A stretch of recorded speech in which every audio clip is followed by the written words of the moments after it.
এখানে সিংহ একটি অর্থসঙ্গতিপূর্ণ স্বতন্ত্র শব্দ এবং আসন এটিও একটি অর্থসঙ্গতিপূর্ণ স্বতন্ত্র শব্দ। এই শব্দ দুটি মিলিত হয়ে যে নতুন শব্দ সিংহাসন গঠিত হয়েছে, এটিও একটি আলাদা অর্থসঙ্গতিপূর্ণ স্বতন্ত্র শব্দ।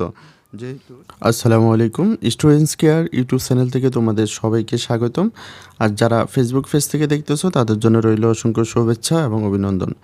এই ভিডিওতে আমি তোমাদেরকে অষ্টম শ্রেণীর বাংলা চতুর্থ অধ্যায় শব্দ বুঝি বাক্য লিখি এই অধ্যায়টি থেকে প্রথম পরিচ্ছেদের শব্দ গঠন প্রক্রিয়া সম্পর্কে আলোচনা করব। এখানে শব্দ গঠন প্রক্রিয়ায় বলা হয়েছে বাংলা ভাষায় শব্দ গঠনের প্রধান উপায় তিনটি, যথা সমাস, উপসর্গ এবং প্রত্যয়। অর্থাৎ বাংলা ভাষায় সমাস, উপসর্গ এবং প্রত্যয়ের মাধ্যমে শব্দ গঠন করা যায়। আজকে আমরা জানব সমাসের মাধ্যমে কিভাবে শব্দ গঠন করা যায়। পরস্পর অর্থসঙ্গতিপূর্ণ দুই বা ততোধিক শব্দ মিলে যখন একটি শব্দে পরিণত হয় সেসব শব্দকে সমাসসাধিত শব্দ বলে।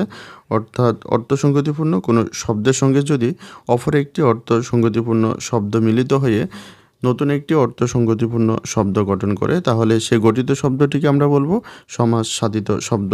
যেমন মা এবং বাবা এই শব্দ দুটি মিলিত হয়ে নতুন একটি শব্দ গঠন করেছে মা বাবা। এখানে মা হচ্ছে একটি অর্থসঙ্গতিপূর্ণ স্বতন্ত্র শব্দ এবং বাবা এটি হচ্ছে একটি অর্থসঙ্গতিপূর্ণ স্বতন্ত্র শব্দ। এই শব্দ দুটি মিলিত হয়ে নতুন যে শব্দটি গঠন করেছে মা বাবা, এটিও একটি আলাদা অর্থসঙ্গতিপূর্ণ স্বতন্ত্র শব্দ। যেহেতু মা বাবা শব্দ দুটি আলাদা অর্থসঙ্গতিপূর্ণ স্বতন্ত্র শব্দের সমন্বয়ে গঠিত হয়েছে, তাই আমরা বলতে পারি মা বাবা এই শব্দটি একটি সমাসসাধিত শব্দ। তারপর রয়েছে সিংহ এবং আসন, এই শব্দ দুটি মিলিত হয়ে গঠিত হয়েছে সিংহাসন। এখানে সিংহ একটি অর্থসঙ্গতিপূর্ণ স্বতন্ত্র শব্দ এবং আসন এটিও একটি অর্থসঙ্গতিপূর্ণ স্বতন্ত্র শব্দ। এই শব্দ দুটি মিলিত হয়ে যে নতুন শব্দ সিংহাসন গঠিত হয়েছে, এটিও একটি আলাদা অর্থসঙ্গতিপূর্ণ স্বতন্ত্র শব্দ। যেহেতু সিংহাসন শব্দটি সিংহ এবং আসন এই দুটি অর্থসঙ্গতিপূর্ণ স্বতন্ত্র শব্দের সমন্বয়ে গঠিত হয়েছে, তাই আমরা বলতে পারি সিংহাসন এটি একটি সমাসসাধিত শব্দ। তারপরে রয়েছে নীল এবং পদ্ম, এই শব্দ দুটি মিলিত হয়ে গঠিত হয়েছে নীল পদ্ম। এখানে নীল এটি একটি অর্থসঙ্গতিপূর্ণ স্বতন্ত্র শব্দ, পদ্ম এটি হচ্ছে একটি অর্থসঙ্গতিপূর্ণ স্বতন্ত্র শব্দ।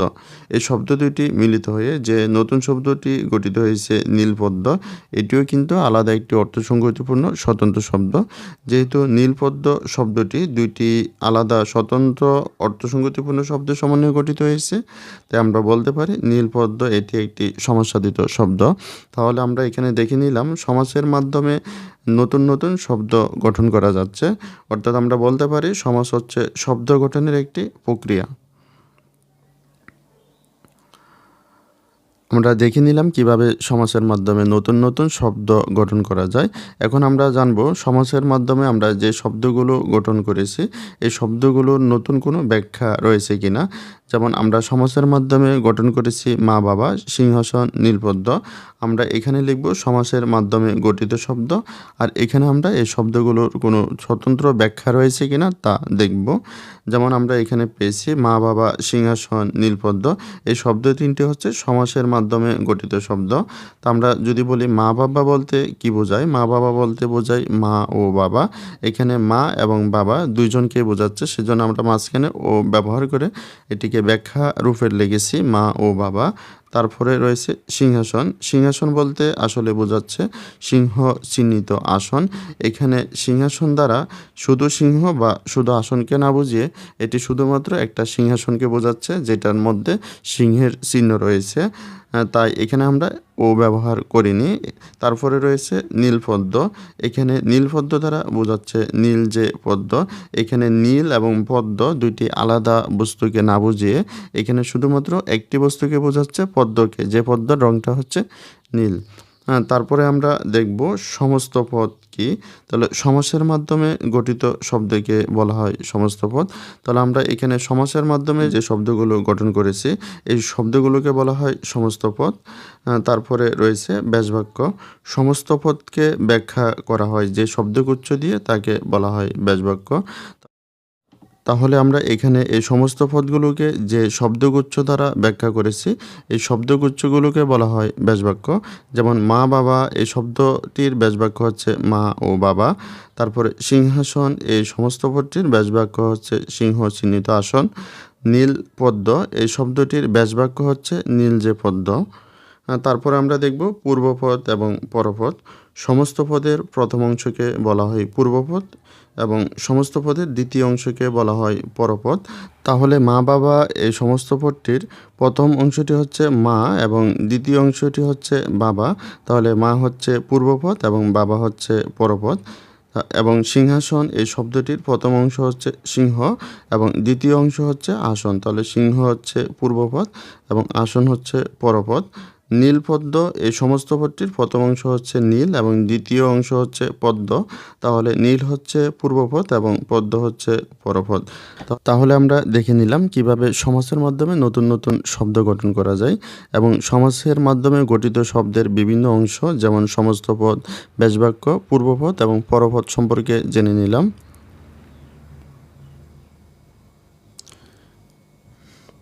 তারপর তোমাদেরকে বলা হয়েছে নিচে কিছু সমাজসাধিত শব্দের নমুনা দেওয়া হলো। তাহলে এখানে নিচে যে সমাজসাধিত শব্দের নমুনাগুলো দেওয়া রয়েছে সেগুলো তোমরা ভালো করে পড়ে নেবে। এখানে আমাদের প্রথম যে কলাম রয়েছে এখানে রয়েছে শব্দযোগ শব্দ, অর্থাৎ এখানে দুইটি স্বতন্ত্র শব্দ রয়েছে। তারপরে এখানে বলা হয়েছে সমাজসাধিত শব্দ, অর্থাৎ এই শব্দ দুটির মাধ্যমে তুমি যে নতুন শব্দটি গঠন করেছো সেটি এখানে লিখবে। তারপরের কলামে রয়েছে ব্যাসবাক্য, অর্থাৎ তোমার সমাসের মাধ্যমে যে গঠিত শব্দটি পেয়েছো সেটির ব্যাখ্যা এখানে লিখবে। এখানে প্রথম শব্দ দুটি হচ্ছে জমা এবং খরচ। এই শব্দ দুটি মিলে গঠিত হয়েছে জমা খরচ, আর এটিকে আমরা ব্যাখ্যা রূপে লিখতে পারি জমা ও খরচ। তারপরের শব্দ দুটি হচ্ছে স্বর্গ এবং নরক। এই শব্দ দুটি মিলে গঠিত হয়েছে স্বর্গ নরক এবং এটির ব্যাখ্যা রূপে লিখতে পারি স্বর্গ ও নরক। তারপরের দুটি শব্দ হচ্ছে হাত পা। এই শব্দ দুটি মিলে গঠিত হয়েছে হাত পা এবং এটি ব্যাখ্যা রূপে আমরা লিখতে পারি হাত ও পা। তারপরের শব্দ দুটি হচ্ছে 19 এবং 20।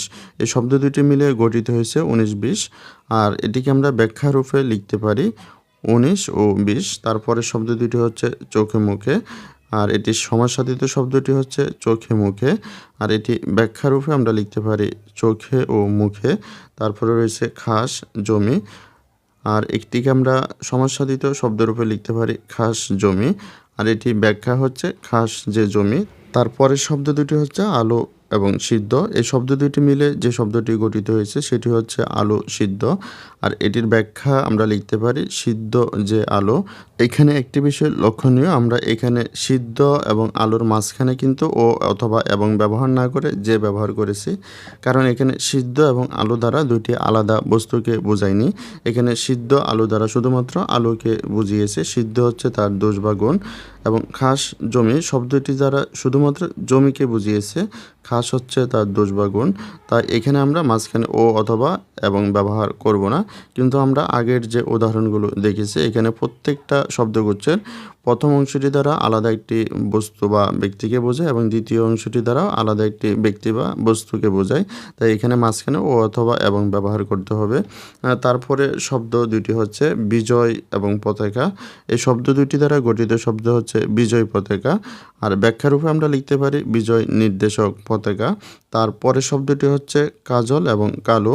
এই শব্দ দুটির মাধ্যমে গঠিত শব্দটি হচ্ছে কাজল কালো, আর এর ব্যাখ্যাটি হচ্ছে কাজলের মতো কালো। তারপরে শব্দ দুটি হচ্ছে মুখ এবং চন্দ্র। এই শব্দ দুটির মাধ্যমে গঠিত শব্দটি হচ্ছে মুখ চন্দ্র, আর এর ব্যাখ্যাটি আমরা লিখতে পারি মুখ চন্দ্রের নেই।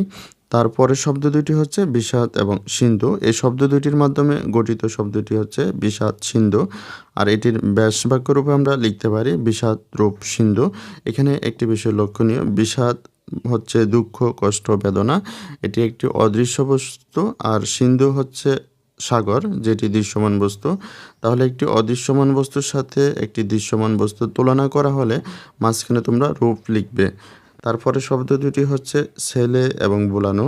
এই শব্দ দুটি মিলে গঠিত হয়েছে ছেলে বুলানো, আর এটিকে ব্যাসবাক্য রূপে আমরা লিখতে পারি ছেলেকে বুলানো। তারপরের শব্দ দুটি হচ্ছে গাছ এবং পাকা। আর এই শব্দ দুটির মাধ্যমে গঠিত শব্দটি হচ্ছে গাছ পাকা। আর ব্যাখ্যারূপে আমরা লিখতে পারি গাছে পাকা। তারপরের শব্দ দুটি হচ্ছে মধু এবং মাখা। এই শব্দ দুটির মাধ্যমে গঠিত শব্দ হচ্ছে মধুমাখা। আর এটির ব্যাসবাক্য রূপে লিখতে পারি মধু দিয়ে মাখা। তারপরে শব্দ দুটি হচ্ছে রান্না এবং ঘর। এই শব্দ দুটির মাধ্যমে গঠিত শব্দ হচ্ছে রান্নাঘর। আর এটি ব্যাখ্যারূপে আমরা লিখতে পারি রান্নার জন্য ঘর। তারপরের শব্দ দুটি হচ্ছে গরু এবং গাড়ি। এই শব্দ দুটির মাধ্যমে গঠিত শব্দটি হচ্ছে গরুর গাড়ি। আর ব্যাখ্যারূপে এটি হবে গরুর গাড়ি। তারপরের শব্দ দুটি হচ্ছে গা এবং হলুদ। এই শব্দ দুটির মাধ্যমে গঠিত শব্দটি হচ্ছে গায়ে হলুদ। আর এটির ব্যাখ্যারূপে আমরা লিখতে পারি গায়ে হলুদ দেওয়া হয় যে অনুষ্ঠানে। এখানে একটি বিষয় লক্ষণীয়, গায়ে হলুদ শব্দ দ্বারা শুধু গায়ে বা হলুদকে না বুঝিয়ে একটি অনুষ্ঠানকে বোঝানো হয়, যে অনুষ্ঠানে গায়ে হলুদ দেওয়া হয়। তাই এটির ব্যাসবাক্যটি এভাবে লিখতে হবে, গায়ে হলুদ দেওয়া হয় যে অনুষ্ঠানে। তারপরের শব্দ দুটি হচ্ছে কান কান। এই শব্দ দুটি দ্বারা গঠিত শব্দটি হচ্ছে কানাকানি। আর এখানে ব্যাখ্যারূপে আমরা লিখতে পারি কানে কানে যে কথা। তারপরের শব্দ দুটি হচ্ছে চথু এবং ভুজ। এই শব্দ দুটির মাধ্যমে গঠিত শব্দটি হচ্ছে চতুর্ভুজ। আর এটির ব্যাখ্যারূপে আমরা লিখতে পারি চারভুজ যে ক্ষেত্রের। তাহলে ভিডিওটি এই পর্যন্তই। পরবর্তী ভিডিওতে আমি তোমাদেরকে এই অধ্যায়ের পরবর্তী অংশগুলো তোমরা কিভাবে সমাধান করবে তা দেখিয়ে দেব। ভিডিওটি তোমাদের কাছে ভালো লাগলে কমেন্টে জানাতে পারো এবং পরবর্তী সকল ভিডিওগুলো সবার আগে পাওয়ার জন্য চ্যানেলটিকে এখনই সাবস্ক্রাইব করে রাখো। আর যারা সাবস্ক্রাইব করেছো তাদেরকে অসংখ্য ধন্যবাদ।